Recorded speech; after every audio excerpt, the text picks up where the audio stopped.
कहानी सुनोगे?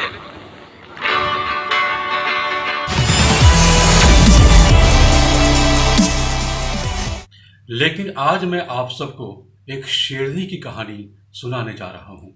शेरनी की या बाघिन की? यह एक राज की बात है जिसका खुलासा मैं इस वीडियो के अंत में करूँगा।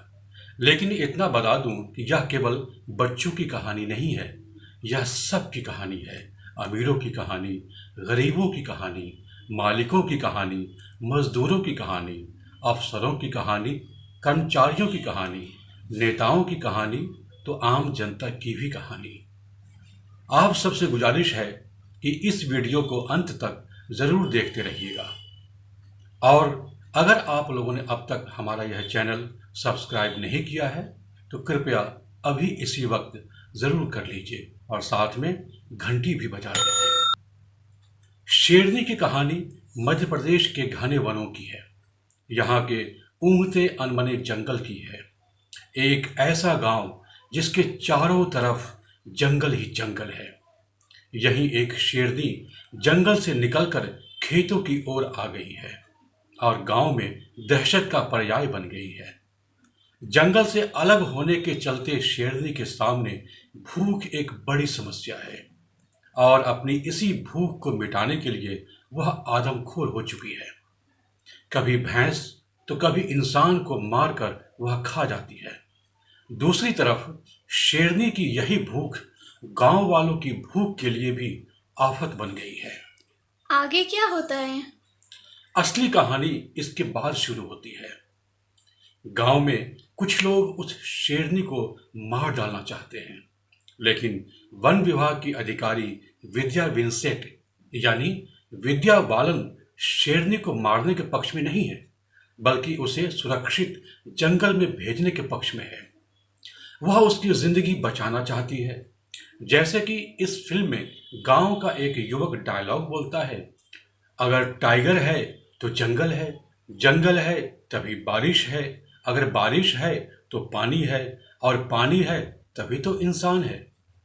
यानी यहाँ की लड़ाई जन, जंगल और जिंदगी की है और यही द्वंद्व इस फिल्म का पूरा आधार है। और इसी के बहाने पूरी फिल्म में राइटर डायरेक्टर ने बड़ी ही कुशलता से स्थानीय स्तर की घटिया राजनीति, वन विभाग की गैर जिम्मेदार अफसरशाही, निकम्मे नकारा अफसरों की कलाई खोलने में कोई कसर नहीं छोड़ी है। फिल्म में वन्य जीव संरक्षण के नाम पर जंगली जानवरों के शिकारियों के किरदार के माध्यम से एक भ्रष्ट सिस्टम के लालची चेहरे को भी उजागर किया गया है। वास्तव में जंगली जानवर के शिकारी केवल वो नहीं जिसने बंदूक चलाई, शिकारी वह भी है जिसने बंदूक चलवाई। क्योंकि जिस गांव की यह कहानी कही गई है, वहां के गरीब आदिवासी किसान मजदूर इन्हीं जंगलों पर आश्रित हैं। उनके जानवरों को चारा यहीं से मिलता है और उनके जीवन का गुजर बसर भी यहीं से होता है। लेकिन लापरवाह अफसरशाही, राजनीतिक लड़ाई लड़ने वालों को आम लोगों की जिंदगी के भविष्य से कोई सरोकार नहीं। बस किसी को विधायक बनना है तो किसी को प्रमोशन पाना है। हाथी मेरे साथी का वह गीत मुझे याद आता है, जब जानवर कोई इंसान को मारे, कहते हैं दुनिया में वहशी उसे सारे। एक जानवर की जान आज इंसानों ने ली है, चुप क्यों है संसार। वास्तव में यह चुप्पी एक चीख के बराबर है। फिल्म के अंतिम सीन में दिखाया गया वह सन्नाटा वास्तव में सवालों का शोर है। सवाल है कि विकास और पर्यावरण का संतुलन संभव है या नहीं। विकास को देखें तो पर्यावरण को भूलना पड़ता है, और जब पर्यावरण की चिंता करें तो विकास उदास हो जाता है। फिल्म में अफसरशाही पर इस बाबत एक बहुत ही उम्दा डायलॉग यह भी है कि ये वन विभाग अंग्रेजों की देन है, रेवेन्यू लाओ और प्रमोशन पाओ। लेकिन इस फिल्म में विद्या विंसेंट एक ऐसी किरदार है जिसका प्रमोशन पिछले 9-10 सालों से नहीं हुआ। वह एक तरह से अपनी नौकरी से ऊब चुकी है। इसके बावजूद अपने कर्तव्य से वह नहीं ऊबना चाहती, और यही वजह है कि वह तमाम गुस्सा और राजनीति को देखते हुए भी आदमखोर शेरनी को बचाने की जद्दोजहद में लगी रहती है। उसके निजी जीवन में भी कई तरह की मुश्किलें हैं। वह पति से दूर रहती है, कई सालों के बाद वह अभी तक माँ नहीं बनी है और शायद वह बनना भी नहीं चाहती। घर में उसकी माँ और उसकी सास बार बार उसे आग्रह करती है कि माँ बनना भी बहुत जरूरी है जीवन में। इसके बावजूद वह उस पक्ष से उदासीन रहती है और वन्य अधिकारी बन करके यहाँ एक अलग किस्म की लड़ाई वह लड़ती है।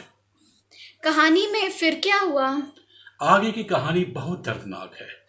वन विभाग में बंसल हो या नांगिया, सब के सब कामचोर हैं, अपनी जिम्मेदारियों से भागने वाले और स्थानीय स्तर पर घटिया राजनीति को पनपने का अवसर देने वाले। इस बीच पिंटू भैया, जो कि इलाके के नामी शिकारी हैं, वह अंग्रेजों के जमाने के खानदानी शिकारी हैं। वह मंत्री जी का बहुत करीबी भी है और इसी वजह से विद्या विंसेंट के मिशन के उलट उसे शेरनी को खत्म करने का ठेका दे दिया जाता है। फिर मत पूछो, इसकी आगे की कहानी मैं नहीं सुना सकता। पूरी फिल्म देखने के लिए अमेज़न प्राइम वीडियो पर जाएं। लेकिन इतना जरूर कहना चाहूँगा कि न्यूटन फेम डायरेक्टर अमित माशुरकर ने अपनी तबीयत के मुताबिक एक अच्छी विचारणीय फिल्म बनाई है। फिल्म में वह सब कुछ है जो आज की 99% फिल्मों से नदारद रहती है। यहाँ action, fantasy, romance, drama, item song को बिल्कुल ना खोजें। यहाँ अपने जीवन की बुनियादी ज़रूरतों के लिए संघर्ष करने वाले आदिवासी और किसान मजदूर मिल जाएंगे। खेतों की फसलों को ओसाते किसान दिख जाएंगे। जंगलों में सूखी लकड़ी बीनते गरीब लाचार दिख जाएंगे। साथ में सिल्वर स्क्रीन पर एंटरटेनमेंट के जलवे बिखेरने वाली विद्या बालन की वह सादगी और साहसिकता दिखेगी जो आमतौर पर पर्दे से गायब रहती है। विद्या बालन वाकई हर प्रकार के रोल कर सकती है। वह तुम्हारी सुलू फिल्म में जिस प्रकार वह कहती है मैं भी कर सकती है। उन्होंने जितनी भी फिल्में की है उन सभी किरदारों को देखकर ऐसा ही लगता है कि विद्या बालन हर प्रकार का रोल कर सकती है। विद्या के अलावा ब्रजेंद्र काला, नीरज कावी, शरद सक्सेना और विजय राज ने भी ठीक ठाक रोल निभाया है। जानवरों को दिखाने के लिए कंप्यूटर ग्राफिक्स का अच्छा इस्तेमाल किया गया है। मेकअप और सिनेमेटोग्राफी में गांव, जंगल, आदिवासी और वन विभाग का परिवेश नेचुरल लगता है। इन खूबियों के बावजूद फिल्म में कुछ खामियां भी हैं। फिल्म में कुछ सीन अनावश्यक विस्तार पा गए हैं, तो कुछ सीक्वेंसेस को और खोलने की जरूरत थी। मसलन जीके और पीके दो बड़े मजेदार किरदार इस फिल्म में हैं और उसने कहानी में एक अलग किस्म का रंग भरा है, एक अलग किस्म की रोचकता भरी है और इन दोनों किरदारों के माध्यम से डायरेक्टर ने एक अलग किस्म की राजनीतिक तस्वीर पेश करने की कोशिश की है। लेकिन मुझे ऐसा लगता है कि जैसे इन दोनों किरदारों को थोड़ा और खोलना चाहिए था।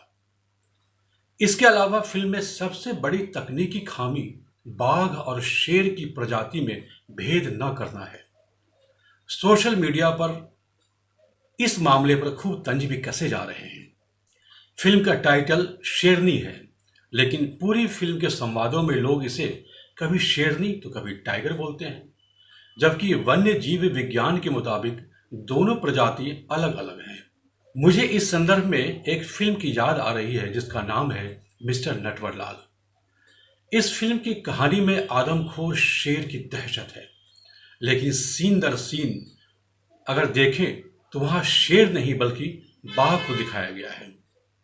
आपको बता दें कि इस फिल्म का स्क्रीन प्ले साहित्यकार कमलेश्वर जी ने लिखा था और इस बाबत एक बार मैंने उनसे यह सवाल पूछा तो उन्होंने कहा कि दरअसल कहानी, पटकथा और संवाद पहले ही लिख लिए गए थे और उसके बाद फिल्म की शूटिंग हुई, लेकिन शेर की जगह बाघ दिखाया गया, तो इसमें अब मैं क्या करूं, मेरी इसमें क्या गलती है।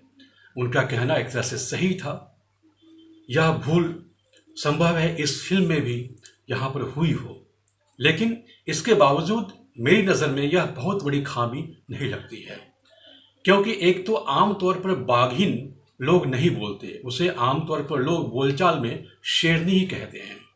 दूसरे कि शेरनी हो या बाघिन, दोनों ही वन्य जीव हैं और इस फिल्म में वैसे तमाम अन्य वन्य जीवों और उनके आशियाने यानी जंगल के संरक्षण की बात कही गई है। इसलिए शेरनी हो या बाघिन, इससे क्या फर्क पड़ता है। हाँ, आज के मसाला मनोरंजन के दौर में अमित मालूसकर, विद्या बालन और उनके सारे सहयोगी कलाकारों ने जिस तरीके से काम करके दिखाया है वह शेर दिल से कम नहीं है और इसके लिए उन्हें बहुत बहुत बधाई। हमारी तरफ से इस फिल्म को मिलते हैं 2 नहीं, 3 नहीं, कुल 4 स्टार। तो चलिए फिर मिलेंगे। कैसी लगी आपको यह समीक्षा हमें ज़रूर बताइएगा। नमस्कार।